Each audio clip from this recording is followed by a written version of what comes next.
welcome to ADTV. Now it goes without saying, I don't get to do many intros as good as this one. Now a few days ago, I got on the phone to Phil here, he's our resident hero at catching anything we challenge him, and we said, could you come out with us and catch us some pike, ledgering deadbaits? And as you can see, it started pretty well. So Phil, I'll let you guys slip back, and then we're going to talk you through exactly how Phil goes about catching them.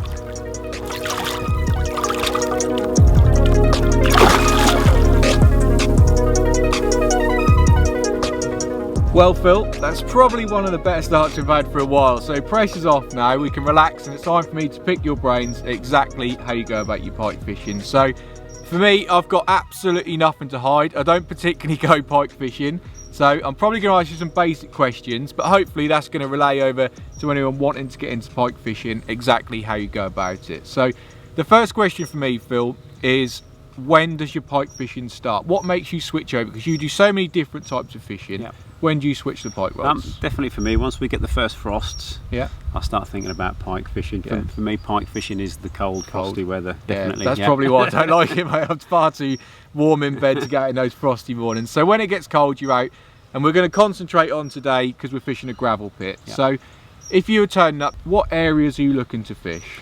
I've always done fairly well if I can find the deepest areas, yeah. Where you've got a deep gully. I think maybe the bait fish shoal up in there once the weather gets cold, cool, yeah. And the pike follow them in. And yeah, makes sense. If you can find the deeper areas, it's a good place to start for sure. Well, that's it, starting a deep space. And you might know that information. If you fish lakes like these are open all year for carp fishing, you might already know those deep holes.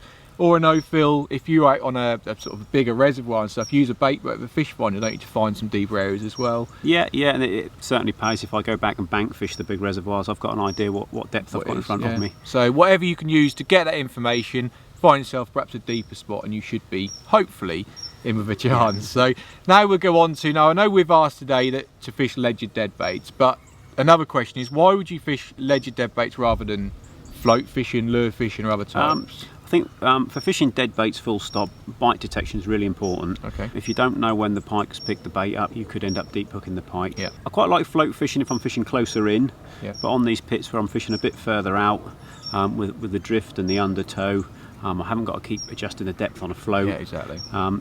When I'm fishing with the drop-offs and the bite alarms, the bite detection's brilliant. Yeah. So it's just a real efficient way of fishing dead baits at all different ranges. Yeah, I like that. Something fishing, and perhaps a little bit easier than adjusting your depth, like you say, as well. So yeah.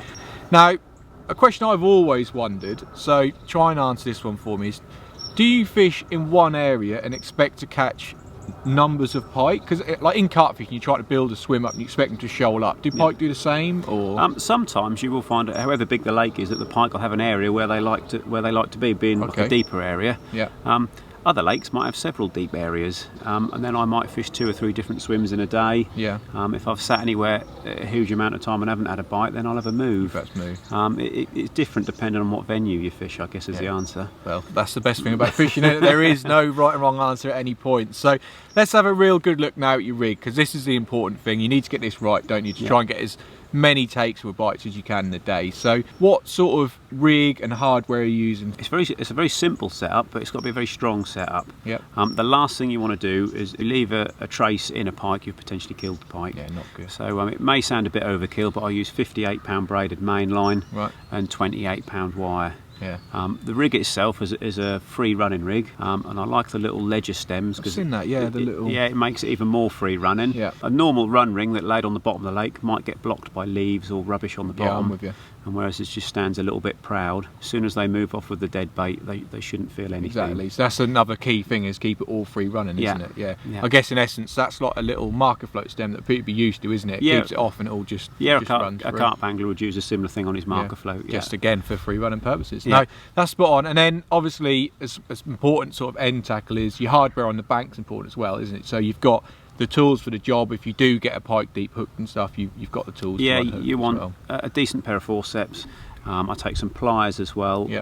I also have some side cutters. You don't want to be cutting the wire with the side cutters. Right. It's if you get a hook that is stuck in, you can cut one of the points off the treble. Okay, yeah. And it'll help you get it out a bit easier. And then you can use your forceps just to take the bit out that you've cut off. Yeah, they are quite aggressive, but they are delicate. They do need a bit of care, don't they? I'd say if you haven't been pike fishing before, it'd be a good start to go with someone who has. Yeah, 100%. And then the last thing I'm going to ask you, everyone, when they ever go in whatever aspect of fishing, they have their favourite bait. So let's have your best pike fishing baits. I'd say my favourite dead bait is a herring. Right. If you can get good fresh herring, they take a lot of beating. Lamprey would probably be number 2. Yep. I think they just seem to bleed and bleed and they bleed. Got a lot of blood. I use quite a lot. If I have whole lamprey, I just cut the tail off and use quite a big bait. Yeah. And then probably my third bait, if I wanted to get a bite, would be a smelt. Right, okay. It seems to catch me a lot of pike. Yeah. But I'd say a lot of my big pike come on whole herring. Yeah, that's it. See, there you go. Get yourself some smelt, some lamprey and some herring. Get out there, use some safe rigs and some strong tackle, and hopefully you'll be into some pike as well. But I'm going to leave you to it now, Phil. I'm sure you're going to catch us another one, and hopefully we'll have one to end on.